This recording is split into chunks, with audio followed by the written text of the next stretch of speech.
awalnya kita menggugat ini awalnya bermuara dari Tamara sendiri.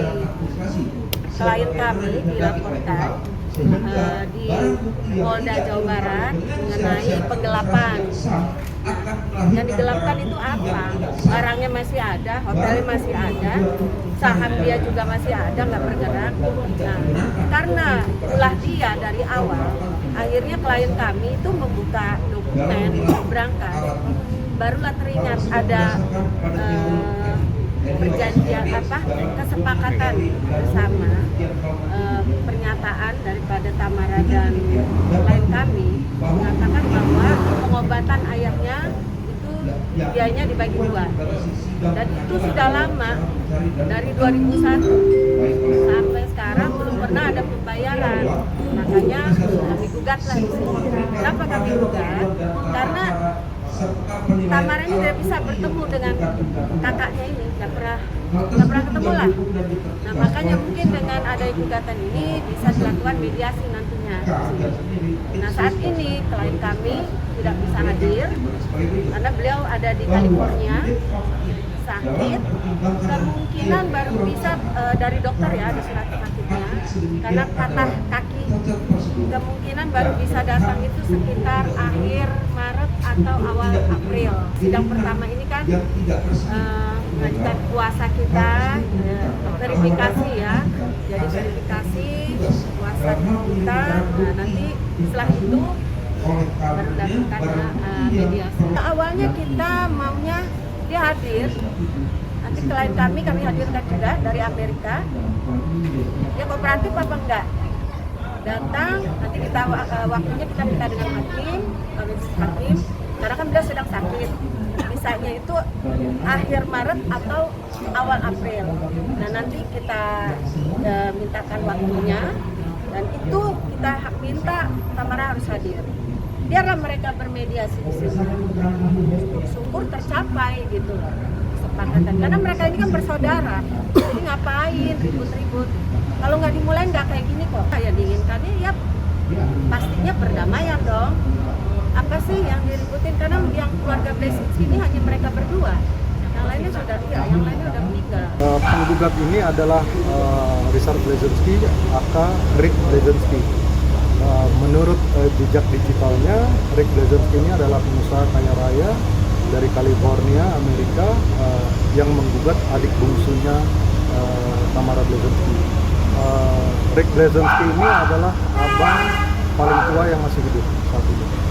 Jadi yang digugat itu adalah surat pernyataan tahun 2001. Surat pernyataan itu bukan surat perjanjian. Surat pernyataan itu bukan surat kesepakatan. Jadi surat pernyataan itu bisa dibatalkan sepihak kalau mau dibatalkan. Surat pernyataan itu harus disidangkan menurut jurisprudensi Mahkamah Agung tahun 1988. Surat pernyataan itu harus disidangkan dan harus ada peringatan selanjutnya. Dan yang berikutnya, surat pernyataan itu tidak boleh dalam ancaman atau tekanan. Ini memang hubungan mereka itu sudah lama, sekitar kira-kira itu tahun 2016 apa udah mulai tidak bisa berkomunikasi lagi. Ada dan ada tanda tangan dia kok di atas materai buat pernyataan. Nah, malah dikatakan ada lawyer yang mengatakan bahwa Tamara itu umurnya 20 tahun saat itu. Coba hitung aja deh kalian, tahun 1974 dikurangi 2001 berapa umurnya? 27 tahun. Dia sudah menikah dan punya anak umur 2 tahun saat itu, 2 tahun lebih. Dia udah dewasa. Jadi kalau ada kata-kata paksaan itu bohong sekali gitu loh. Itu alibi aja untuk menghindari pembayaran rumah sakit orang tuanya. Waktu ayahnya sakit, Tamara datang ke sana, ke California. Dan anaknya juga hadir juga, waktu itu masih kecil ya, masih 2 tahun kalau nggak salah. Tapi ikut mengurus sepenuhnya nggak sih? Yang memang yang mengurus keseluruhannya Pak Rick ini, klien kami. Dia yang take care semua. Jadi kalau ada kata-kata kenapa kok cuman Tamara yang umur 20 tahun untuk bertanggung jawab, sedangkan ada saudara-saudara yang lainnya.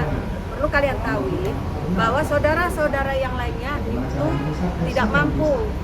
Nah, sedangkan Pak satu orang udah meninggal yang pintar saat itu, tinggal dua ini itu disupport, yang Ibu Teresa itu disupport oleh Pak Rik tiap bulannya. Nggak mungkin dong dia membebanin.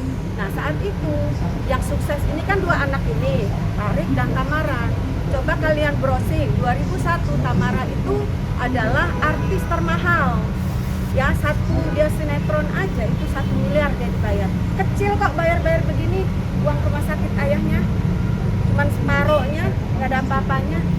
Nah, makanya saat itu Tamara berjanji buat pernyataan bahwa dia menyanggupin untuk membayar rumah sakit ayahnya. Ada hitam di atas putih, nggak mungkin lah kita menggugat begini kalau tidak ada hitam di atas putih. Konyol banget sebagai pengacara. Gak ada masalah dia bilang bukan kakaknya. Yang penting kan yang jelas Pak Rik ini anak daripada Pak Blesinski. Ya, itu aja. Nah saya tanya, kalau Tamara bilang dia bukan saudara, tanya dia bapaknya siapa. Kalau bapaknya sama berarti saudara kan? Enggak. Kalau dia nggak ngakuin ya itu haknya dia, berarti dia bohong dong. Sudah dibuka di Polda Jawa Barat, ya sudah lidik ya, sudah semua dokumen dikasihkan di sana. Jadi kalau dibilang masih ada penggelapan, tanya aja di Polda sana, benar apa enggak? Tanya nanti penyidiknya, benar nggak? Kenapa perkara ini kok udah lama 2 tahun diam aja, stuck? Belum ada perdamaian, gimana perdamaiannya? Nggak ada. Memang saat itu waktu ininya diarahkan oleh kan ada namanya mediasi di sana, restorasi justice. Nah saat itu memang untuk menjual bersama-sama. Tetapi Tamara ini tidak pernah mengakui kakaknya ini. Selalu kalau menjual juga, oh ini ada yang sah, yang punya ini. Nah itu udah nggak benar. Sedangkan yang kakaknya ini pemegang saham terbesar. Tamara tanya, sudah pernah setor nggak saham? Udah itu aja tanya. Udah pernah nggak nyetor saham? Itu aja. Saya mau dengar dari dia. Ada nggak tunjukkan buktinya kalau dia pernah setor saham dia. Jadi jangan selalu membolak-balikan omongan. Ini kakaknya ini sebenarnya nggak mau seperti ini. Karena sering pemberitaan yang negatif itu kan mengganggu bisnis dia juga. Beliau ini kan pebisnis, ada di Amerika dan di Indonesia. Jadi kan reputasi dia rusak buat seperti ini gitu. Kalau benar dia melakukan penggelapan atau apa, nggak ada masalah. Ini tolong buktikan gitu loh. Jangan selalu klien kami didiskreditkan. Atau warisan ini masih ada itu. Hotelnya masih ada, belum laku dijual. Masih ada. Jadi yang mana?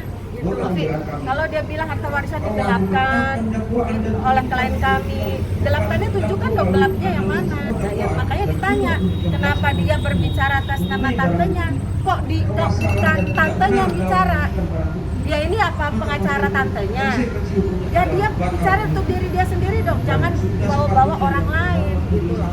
Diri dia sendiri, ini seolah-olah dia kayak pahlawan, seolah-olah tantenya teraniaya. Itu semua berkas-berkas ada. Jadi Tamara ini sengaja seolah-olah gini, oh saya ini terjolimi. Itu kan sinetron dia. Faktanya mana terjolimi? Dia yang menjolimi orang. Sekarang mau koran mau apa, dia harusnya tahu dong, hadir dong. Jangan mempersulit. Dan dia selalu mengatakan bahwa oh ini bukan untuk saya, tapi untuk yang ini gitu, yang saudara-saudara yang lainnya. Ini harus jangan seolah-olah jadi pahlawan gitu. Hanya Polda Jawa Barat. Kalau saya jelaskan lagi capek, karena itu sudah semua kita serahkan semua bukti di sana.